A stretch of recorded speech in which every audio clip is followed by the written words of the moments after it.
What's happening around the world and what's happening here at home? A very good evening and welcome to Primetime News. I'm Sanjiva Ferdinando. And I'm Mariam Gunavijaya. First up, please a look at the headlines.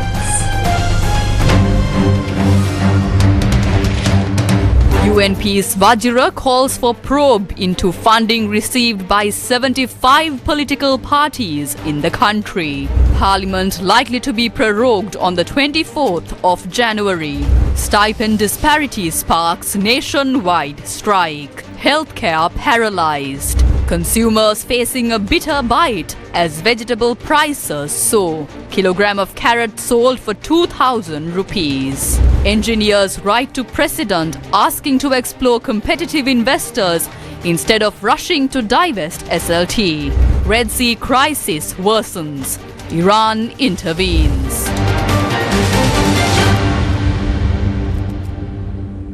First up in news here at home, Chairman of the United National Party, MP Vajra Bewardene, said the source of funding for 75 political parties and the factions backing the parties must be investigated.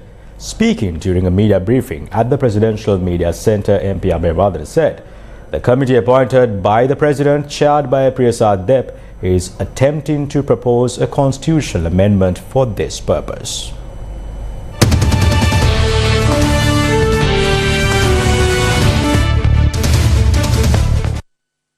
I will get a photocopy of the list of 75 political parties, send a letter to them and question them on why the parties were established, why the officers were established, the sources of funding, how the parties operate and their purpose. That is why President Ranil Wickremesinghe appointed a committee chaired by former Chief Justice Prasad Dep and preparing a document regarding constitutional amendment. 21 constitutional amendments are insufficient. We must amend it as required by the global community. Prime Minister Modi helped us immensely by providing food, water and funds when the need arose. But this nation has still not developed because of the lack of unity.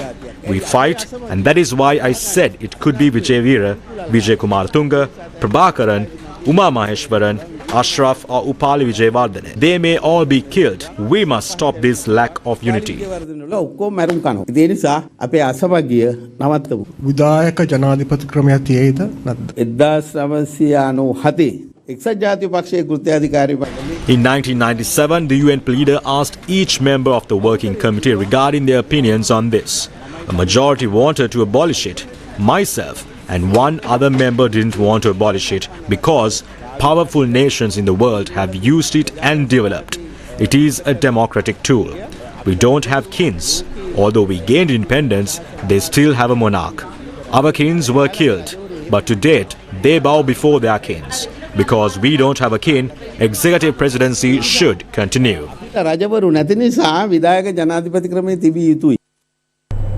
Sri Lanka's 9th Parliament is nearing the end of its 4th session, with Speaker Mahindra Kaku announcing it will conclude on the 24th of January. The 5th session of the 9th Parliament is set to commence on the 7th of February. The Speaker confirmed that the official prorogation date will be confirmed through a gazette issued by the President. What does prorogation of Parliament mean? A prorogation is a temporary recess of Parliament. The President's authority for this action stems from Article 71 of the Constitution. The prorogation should not extend to a period of more than 2 months and can only be done by the President. What committees will cease to function after Parliament is prorogued? Committees of Parliament, including the Committee on Public Accounts and the Committee on Public Enterprises, will automatically cease to function. In recent times, concerns about the Committee on Public Enterprises chairman's performance prompted the opposition to demand his replacement. Parliament is to be prorogued while such a request to replace the COPE chairman remains in limbo. Upon reconvening Parliament, new members and chairpersons should be appointed for the reconstituted committees, including the Committee on Public Enterprises. What is the throne speech or government policy statement? The President is empowered to read out the throne speech during the ceremonial sitting of the new Parliament session. In the past, it was termed as the throne speech and it was delivered by the Governor of Ceylon. In the beginning, the throne speech was debated and voted. However, since 1978, no such practice was followed with regard to the policy statement delivered by the President. Former Presidents Mahindra Rajapaksa and Maithripala Sirisena attended a religious event in Polonnaruwa today. The two former presidents attended the opening ceremony of the Vihara Mandire of the Isarusumana Vihara in Giritalemin area, which was presided over by the State Minister Siripala Gamla.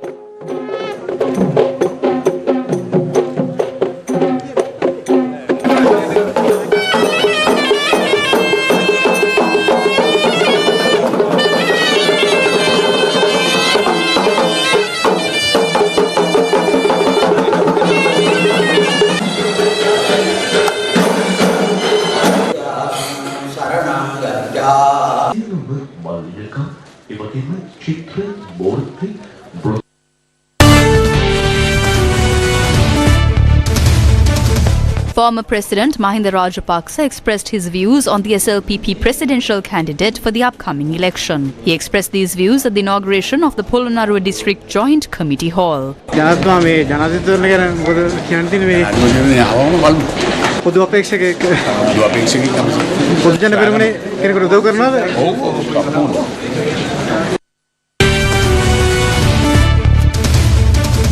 MP Rohit Abegunawardena said that the SLPP has not yet made a decision to make Ranil Wickremesinghe their presidential candidate. President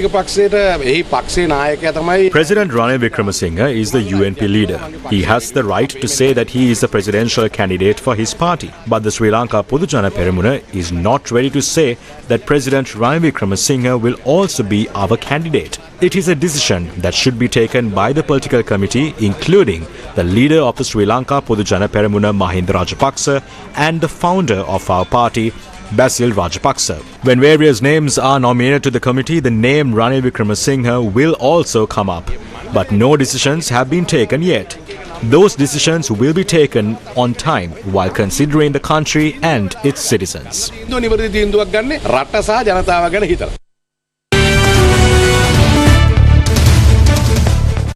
Speaking in Kilinochchi today, Minister Douglas Devananda said that the majority of the SLPP members support the current president. President Ranil Wickremesinghe, I firmly believe, is the sole leader capable of tackling our country's issues, both short-term and long-term. This belief aligns with the growing opinion within the SLPP, which isn't surprising. This isn't a big deal.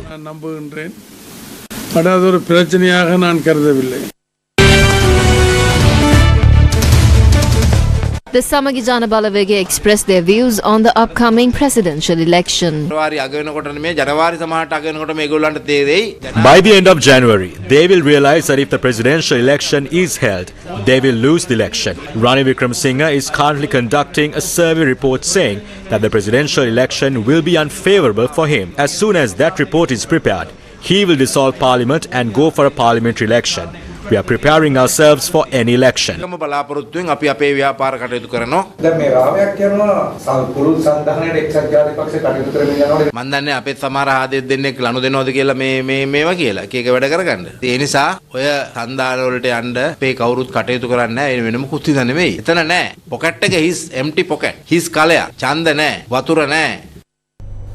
Consumers across the country are expressing anger and frustration as the price of vegetables has seen a dramatic spike, putting a strain on household budgets. The most glaring example comes from carrots, with reports of retail prices exceeding 2,000 rupees per kilogram in certain areas. Reports from economic centres indicate a significant rise in the vegetable prices, exceeding typical seasonal fluctuations. The price of carrots has taken an almost mythical leap, and at the Palagoda Manning market, the wholesale price of a kilogram was fixed at 1,800 rupees. The price surge isn't limited to carrots. Green beans are selling for 1,000 rupees per kilogram wholesale, while green chilies have reached 800 rupees. The price of a kilogram of carrot reached record levels today. The price of a kilogram ranges from rupees 1,500 to rupees 2,000. A kilogram of cabbage also ranges from rupees 500 to rupees 700. Radish is the only vegetable with a low price of rupees 100 to rupees 120.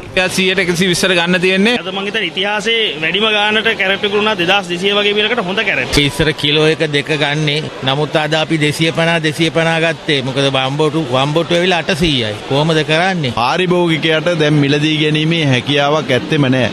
මොකද මේක මේ කරේ දාගන්න ගෙනින්න රත්තරන් නෙවෙයි.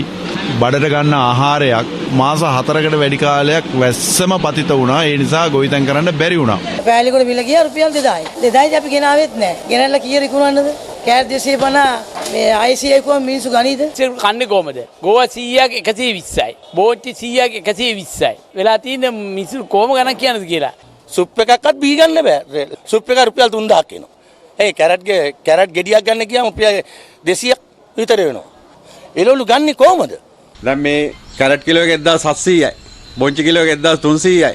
මිනිස්සු ගණන් හිතාගෙන නැතුව මෙහෙම කරනකොට බත්පතක් කන්න කොහෙත් තියෙන පොඩි හේකට කන්න ටිකක් දෙන්න පුළුවන් නැති කියලා මේ පාලකෝ හිතනවත් දන්නේ නැහැ. පාරිභෝගිකයන්ට සල්ලි නැහැ. අපිට රස්සාව කරගන්න විදිහක් නැහැ දැන් මේ තියෙන තත්ත්වය අනුව. අපිට බඩු සෙට් එකක් ගන්න ගියව ලක්ෂයක කාමරක් දෙයක් කියලා බඩු සෙට් එකක් ගන්න. ඉස්සර ගත්තේ කිලෝ 50 60 ඒවා. දැන් ගන්න කිලෝ 5යි තමයි ගන්නෙ. ඒ පාය නැති. මං හිතන්නේ මෙයාලගේ මේ තියෙන සිස්ටම් එකේ ප්‍රශ්නයක් තියෙන. මෙයාලට දන්නේ නැහැ. මං දන්නේ ෆයිනෑන්ෂල් මැනේජ්මන්ට් කියන්නේ මොකක්ද කියලා දන්නවත් දන්නේ නැහැ. Price of vegetables at the Dambula Dedicated Economic Centre also spiked. රජ්‍යද ප්‍රදේශයේ තියෙන එරවලු එන්න එකම අඩු වෙන්න හේතුව වැස්ස වැඩිකම නිසා ගොවිතැන් කරන ඉඩම් වලට උල්දිය දාලා ඒ උල්දිය දැමීම නිසා එළවලු හැදෙන්නේ නැහැ. පොඩි ගෝව ගෙඩියක් ගත්තා ගෝව ගෙඩියටම 260යි. බොන්චියම කන්නම බෑ බොන්චි 1030යි. සමහරක් කට්ටිය බැලනවා ගන්නලු දාලා යන අවස්ථාවක් තියෙනවා. ගන්න එළවලු ටික දාලා යනවා මිල වැඩි හින්දා. මේ සැරේ අධික තෙල් මිල පොහොර අරවම මිල වැඩි නිසා බොහොම ස්වල්පයක් තමයි ගොවිතැන් කරෙත්. A limited number of traders were seen at the Thamuthegama Dedicated Economic Centre. තමුත්තේක විශේෂ ආර්ථික මධ්‍යස්ථානයේ මේවට විවෘත කළ අවුරුදු 19ක් වෙන්න වෙනවා. මේ අවුරුදු 19 පුරාවටම මම හිතන්නේ මේ වාගේ අධික මිල ගණන් වලට එළවලු විකුණු කාල සීමාව 2024 කාල සීමාව තමයි තියෙන්නේ. රත්තරන් ගන්න පුළුවන් කෑට් ගන්න බෑ. අද යනවා කෑට් කිලෝ 1700 දක්වා. සම්බෝලයක් ගන්න බෑනේ. අය වෙන මුත් කියන්න ඕනේ නැහැ. සැපයි. The Cinnamon Gardens police today recorded a statement from Dr. Chamal Sanjiva over an incident where he allegedly placed a wreath opposite the residence of Minister KDLH during a protest held recently. A group of activists, including Dr. Chamal Sanjiva, staged a protest opposite the Ministry of Health before they went to Cinnamon Gardens police station to provide a statement. Performing a street play, the group of activists highlighted the need for legal action to be taken against everyone involved in the fake human immunoglobulin scam. ඇමතුමා වැඩේ හරි නේද? හරි සතියකට මිනි 20 ගානේ දෙන්න පුළුවන්. මට 5 ගානේ ඕන. ඇමතුමා මේ මිනි 20 නෙමෙයිම ඇමතුමා මිනි 100ක් උනත් දෙන්න පුළුවන්. මම මේ ඕඩරේ දාන්නම් අපේ කඩේ කොල්ලට. අවුලක් නෑ බාල බෙහෙත් දීලා තින්නේ. ඔව්. බෙහෙත් වලින් මට 5ක් වෙනවා. ඔව්. හැබැයි පෙට්ටියකිනු 5 ගානේ ඕන මට. අවුලක් නෑ ඇමතුමා අපි මේ වැඩේ මේ විදිහටම කරමු. ඔව්. ඇමතුමා අපිට සලකනවා අපි ඇමතුමාට සලකනවා.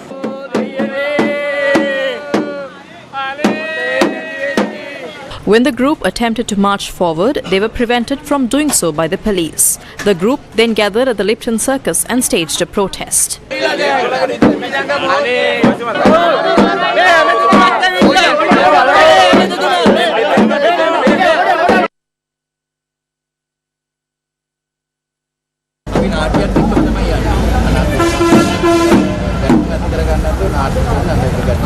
පොලිසියට ඇවිල්ලා කතා කරමු. මෙතන මොකද කතාව? මම මෙතන කතාව කරේ ඔයාලට මේ විදිහට පෙළපාලියක් පසු කට්ටියක් කියන්න බෑ. ඒක අපි දන්නවා.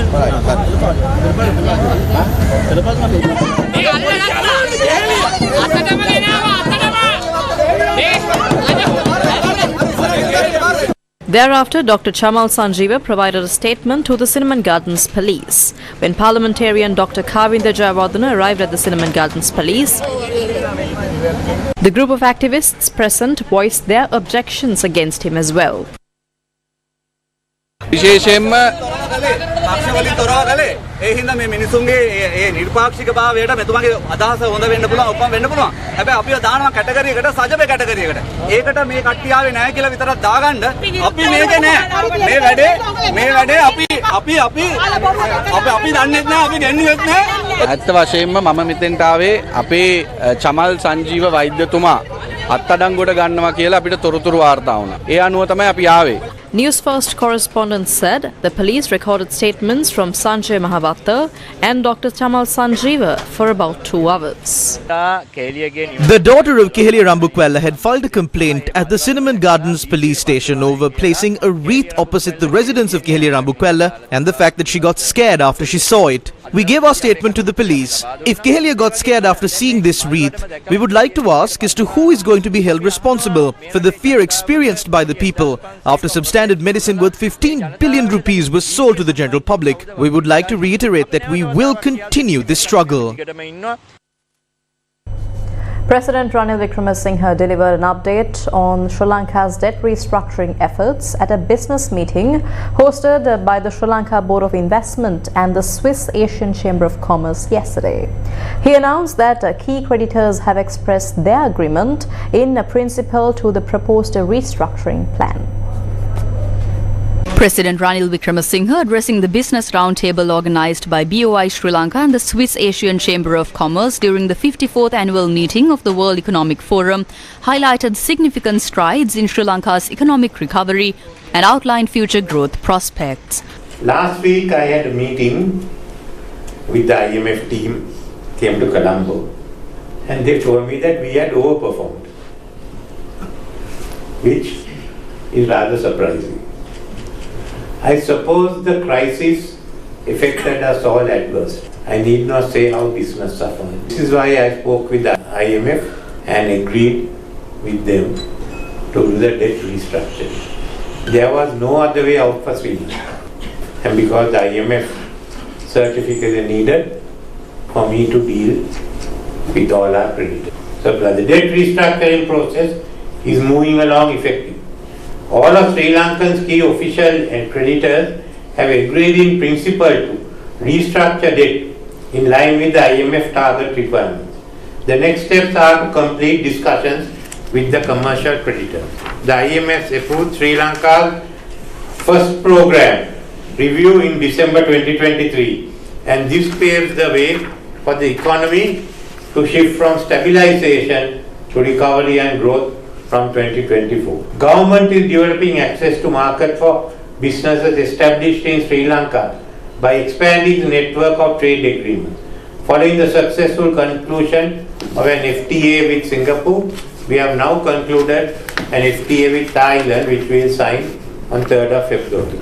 The government is also in the latter stages of talks to conclude a comprehensive FTA with India, including trade in services along with an investment agreement. A similar agreement will be entered into with China, and talks will commence soon with other Southeast Asian nations. There are also opportunities for investments in the divestment of state-owned enterprises. Sri Lanka is in advanced stage of drafting a new investment law, a new law, and a new economic commission will see an integrated approach to the development and promotion of trade and investment in Sri Lanka that is more conducive to the country's vision of deeper integration with global markets. We will also be converting the Port City Commission into a Colombo Financial Zone Commission, which will also handle the offshore economy. Leader of the opposition, Sajid Premadasa, said the president is engaged in foreign tours while putting the people's life at risk. The government is saying it does not have funds, but they presented a supplementary estimate to approve another rupees 200 million for the president's expenses in addition to the funds allocated through the budget. Is the country's hospital system and health sector not important to us? Is providing a high-quality healthcare service to the patients not the country's priority? A supplementary estimate for expenses, including the president's foreign tours. The government is reaching decisions that are risking the patients' lives. The health sector has collapsed because of the country's weak leadership. The country's leader is engaged in foreign tours.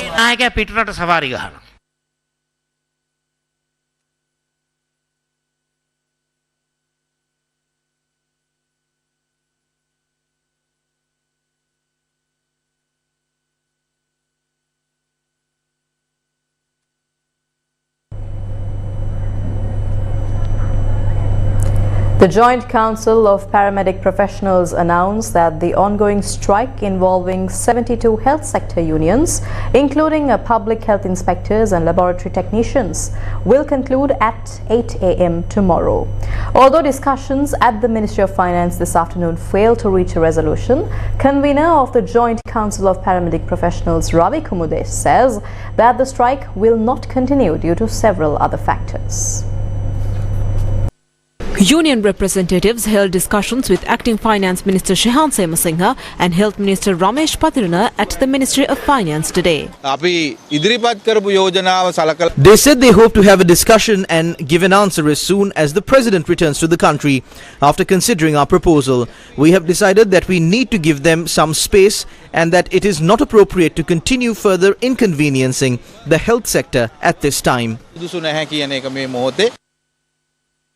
The Telecommunications Engineers Union, in a letter to President Ranil Wickremesinghe, have expressed concern over the fact that only 3 parties had placed bids for the share purchase of SLT, where it should ideally have attracted more than 20 bids. In an open letter, they urged that an unqualified investor not be selected for the purpose of expediting the divestment process. The stipulated deadline for proposal submissions for the divestment of shares in Sri Lanka Telecom Public Limited Company was 12th of January 2024. The SOE Restructuring Unit, operated under the Ministry of Finance, announced on Friday that there were 3 responses to the request for qualification notice. The 3 bids that were submitted are from Jio Platforms Limited, Gujarat, India, which belongs to Indian business tycoon Mukesh Ambani, Petigo Commercial International, that belongs to Lanka Mobile, and Gorchun International Investment Holding Limited, China. The SOE Restructuring Unit had said the assessment of the request for qualifications will adhere to the special guidelines on divestiture of state-owned enterprises as officially sanctioned by the Cabinet of Ministers in July 2023. The Telecommunication Engineers Union, in a letter to the President, said it is imperative to ascertain the reasons behind the limited interest of only 3 bidders in Sri Lanka's telecom sector. They said that this situation sheds light on the challenges confronting the nation, adding that given its potential capacity, Sri Lanka Telecom should ideally have attracted more than 20 bids. The Telecommunication Engineers Union said that it is essential to evaluate whether there has been a deliberate attempt to present the RFQ in a manner that is appealing to potential international strategic partners, fostering healthy competition at the international level. The Telecommunication Engineers Union said that the utmost priority is to identify a reputable strategic investor, and it is imperative not to rush the process and risk selecting an unsuitable investor. Coming back to the topic of the health crisis now, healthcare system was severely disrupted due to the health trade union that was launched earlier today. Here's a look at more details. Healthcare services across the island nation were severely disrupted as 72 health trade unions launched a 24-hour strike in protest of a disparity in stipend increases for different medical professionals. The union's anger stems from government's decisions to increase the doctors' stipends by 35,000 rupees while failing to offer comparable raises for other healthcare workers. The strike, which began at 6:30 a.m., involves laboratory technicians, radiology technicians, pharmacists, public health inspectors, midwives, drug compounders and entomology officers. While emergency services continue at selected facilities including maternity clinics, children's hospitals, cancer hospitals and kidney hospitals, routine operations have been halted at major government hospitals including Colombo National Hospital, Kalubowila Teaching Hospital, Gampaha District General Hospital, Damula Veera Denzil Kobbakaduwa District Base Hospital, Monaragala District Hospital, Panadura Base Hospital, Kurunagala Teaching Hospital, Anuradhapura Teaching Hospital, Badula Teaching Hospital, Mathura District General Hospital, Hambantota District General Hospital, Karapitiya Teaching Hospital and Kandy National Hospital. In response to the request from the Ministry of Health, the Sri Lanka Army deployed troops to various government hospitals across the country to ensure the uninterrupted delivery of essential health services. A total of 589 Sri Lanka Army personnel was deployed to 20 hospitals nationwide.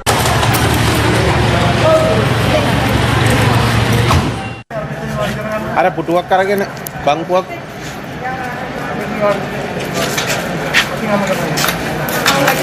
මේ ආසරණ මිනිස්සුන්ව පාවා දීලා වෘත්තීය අයිතිවාසිකම් දිනාගන්න එක සම්පූර්ණයෙන්ම අසාධාරණයි. නිදහස් සෞඛ්‍ය සේවය ඔක්කොම විනාශ කරලා තියෙනවා. මිනිස්සුන්ට බෙහෙත් ටික දෙන්නේ නැහැ. ඔක්කොම වැට් එක කකා විනාශ කරනවා. අයිම අපස්ථාවක් තමයි අහිංසක ජනතාව විඳින්නේ නේද බලන්නනේ. කොච්චර දුකක්ද පාන්දර නැගිට ඇවිල්ලා මේ දුප්පත් මිනිහන් තමයි මේ මනුස්සය මෙහෙම කරන්නේ. ඒ මිනිස්සු නම් රස භෝජන කනවා. අපි පලාකොලයක්වත් හොයාගන්න බොහොම අමාරුවෙන්. අහිංසක අපි ඉවරයි. සදා ඉවරයි. ඒකයි වැඩි මේ පාලකයෝ හින්දා. පාලකයෝ කරන වැරදි වැඩ හින්දා අපි තමයි වන්දි කියන්න වෙලා තියෙන්නේ. මේ අහිංසක ලෙඩ්ඩුන්ගේ බෙහෙත් ටිකවත් දෙන්න බැරි ආණ්ඩුවක් මොකටද නේද? කබලෙමුත් ලිපට වෙලා කොහොමද ජීවත් වෙන්නේ? In show of frustration and discontent, nurses from all trade unions of the Badula Base Hospital staged a protest demanding urgent action from the government to address the worsening crisis in the country's healthcare sector. During the time when the country was facing major hardships from the COVID-19 pandemic onwards, we health workers got together and provided health services on behalf of the citizens. Today, we got together against the attempts of the government to create a division among the public healthcare sector and citizens. In Mathura, members of the All Ceylon Nurses Union gathered outside the Mathura Hospital, raising their voices against several pressing issues. Their demands reportedly centred around overtime, uniform allowances and opposition to the health director's actions.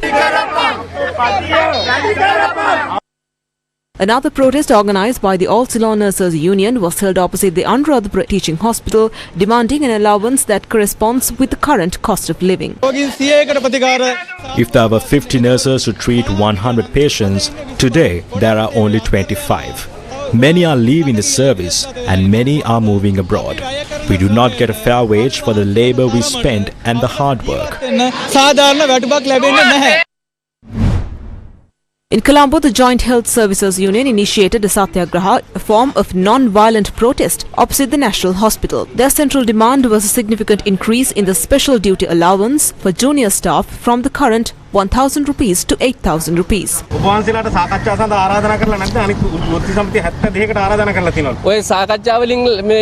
the answers to get through these discussions. That is why we have initiated this satyagraha demanding an increase in the allowance for the minor staff to rupees 8,000. Minor staff of the Colombo North Teaching Hospital, Ragama, initiated a satyagraha as well.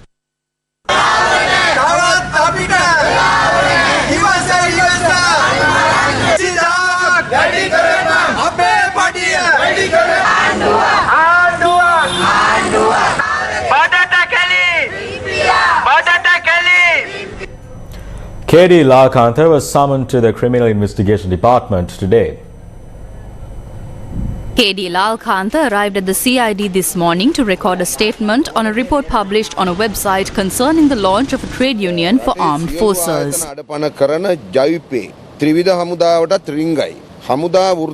claim that JVP undermines all the institutions of the country, coupled with the call for an armed forces trade union on a website using our National Trade Union Centre's letterhead, appears fabricated. While I am unsure about the website's legitimacy, this clearly involves forged signatures and names. There is a need for them to thoroughly investigate such claims. Opening and closing a file isn't enough. They must pursue comprehensive verification.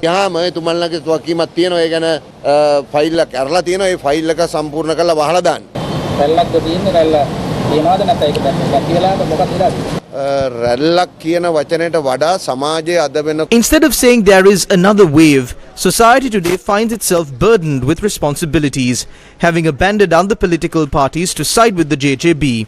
Survey reports point out that the JJB will move forward successfully. The JJB can win any election. Mahindra Kaku, impersonating the deity Avalokiteshvara, was remanded until the 24th of January by the Fort Magistrate at Thilina Gamage. Kaku was produced in court by the CID. The magistrate had refused to grant bail to the suspect, citing his conduct in open court and that his previous statement could lead to public disturbances. The magistrate also requested for a mental health evaluation report on the suspect from the director of the National Institute of Mental Health in Mulleriyawa while the suspect is in custody.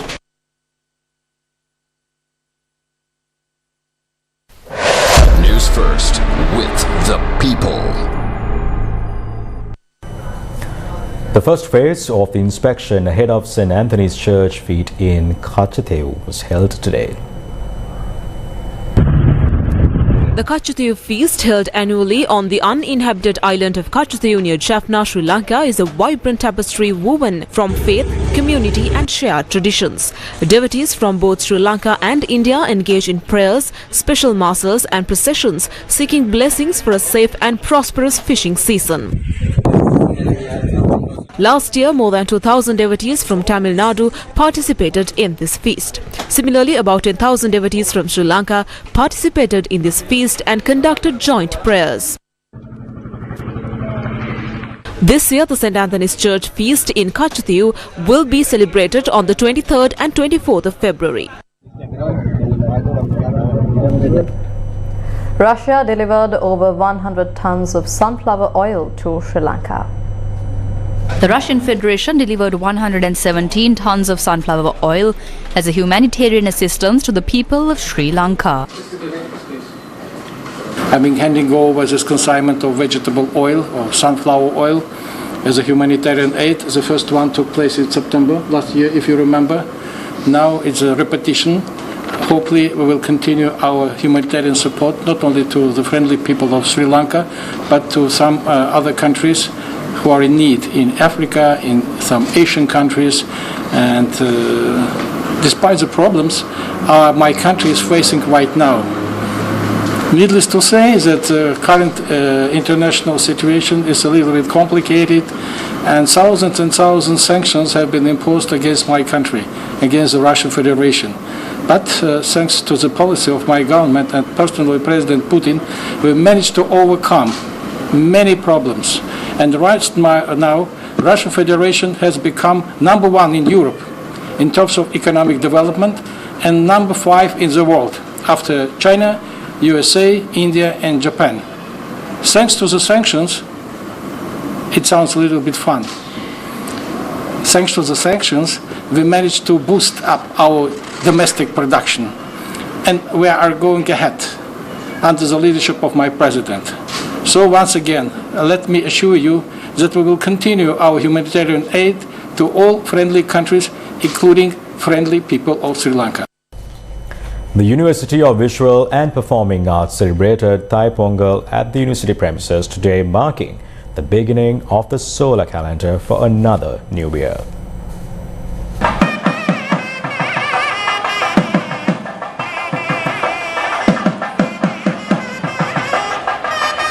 The Thai Pongal festival was celebrated for the very first time at the University of Visual and Performing Arts today.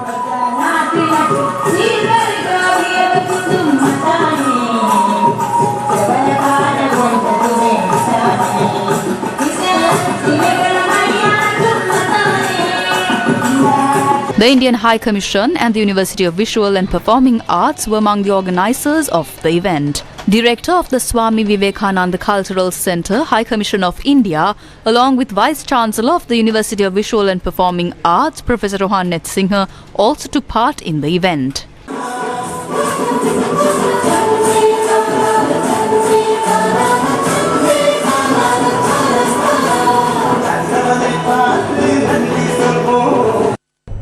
High Court Judge Ranga Dissanayake today gave evidence in the case filed against attorney Hijaz Hisbah. Attorney Hijaz Hisbah was charged with inciting racial disharmony after initially being arrested and detained under the Prevention of Terrorism Act. High Court Judge Ranga Dissanayake gave evidence today with regard to the statements made to him by two child witnesses who gave evidence implicating attorney Hijaz Hisbah of wrongdoing, while High Court Judge Ranga Dissanayake was the fourth magistrate. Giving evidence, he said that he did not know that the lawyers present with the two child witnesses were retained by the CID and not by the witnesses or their guardians. During cross-examination, High Court Judge Ranga Dissanayake was asked if he would have ever taken a statement from a witness in his chamber had he known that the CID had retained their lawyers. Giving evidence, High Court Judge Ranga Dissanayake said that he would have never taken the statement if he knew that the lawyers of the witnesses were in fact retained by the CID. Earlier in May 2020, two child witnesses provided statements before then Fort Magistrate Ranga Dissanayake in the presence of two lawyers. These two witnesses had testified before the Puttalam High Court, saying that they had not retained any lawyer and the CID had retained the lawyers to accompany the witnesses to the judge's chambers. The case was postponed to the 1st of March 2024. Moving on to news overseas, the situation in the Red Sea is indeed becoming increasingly complex and worrying, with the potential to escalate into a wider international crisis following Iran's intervention.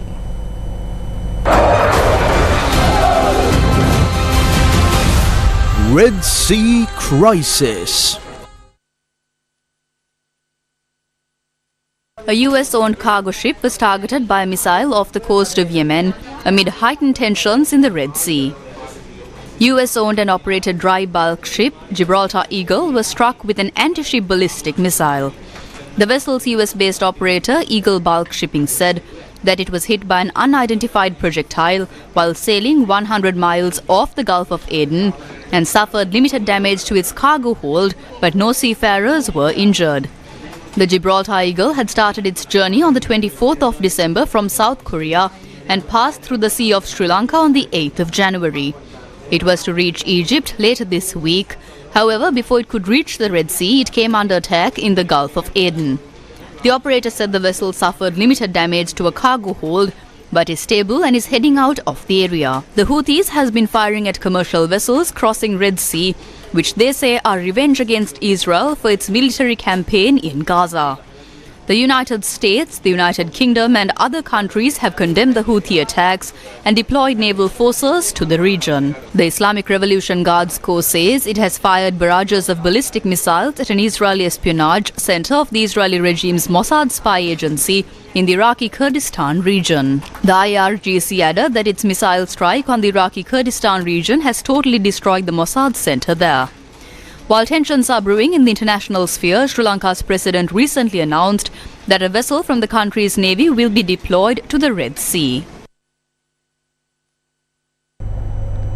Meanwhile, tensions escalate in the Indian Ocean as the Maldives demands India to withdraw all troops stationed in its territory by the 15th of March.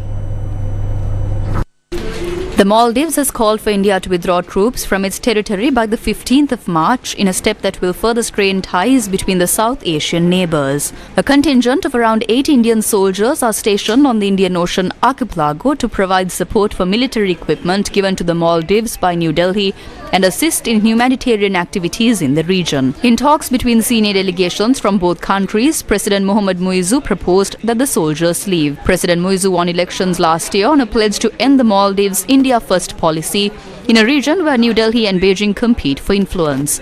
In his campaign, Muizzu called New Delhi's huge influence a threat to sovereignty and pledged to remove Indian troops. China and the Maldives also upgraded their relationship during Muizzu's first state visit to Beijing last week by agreeing to a comprehensive strategic cooperative partnership that sets the stage for the Asian giant to up its investment in the Maldives. Donald Trump secured a resounding win in the first 2024 Republican presidential contest in Iowa, asserting his command over the party despite facing scores of criminal charges as he seeks an election rematch with President Joe Biden. Trump took over half the votes, propelling him towards what looks set to be a close and deeply acrimonious election campaign against Biden, a Democrat, in November. Florida Governor Ron DeSantis finished well behind Trump in second place in Iowa, edging out former UN Ambassador Nikki Haley, as they both failed to emerge as the chief opponent. Trump, the only current or ex-US president to be charged with criminal activity, won by an unprecedented margin for an Iowa Republican contest, strengthening his case that his nomination is a foregone conclusion given his massive lead in national polls. According to Edison Research, Trump garnered 51%, DeSantis 21% and Haley 19%, with 99% of the expected vote tallied. Entrepreneur Vivek Ramaswamy ended his long-shot presidential bid after winning just under 8% of the vote, and he endorsed Trump.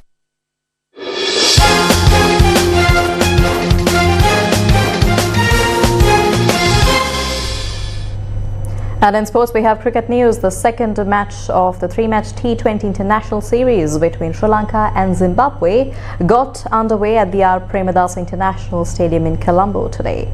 You can watch the action live on TV1. And with that, we wrap up primetime news for tonight. Thank you very much for watching. Good night and take care.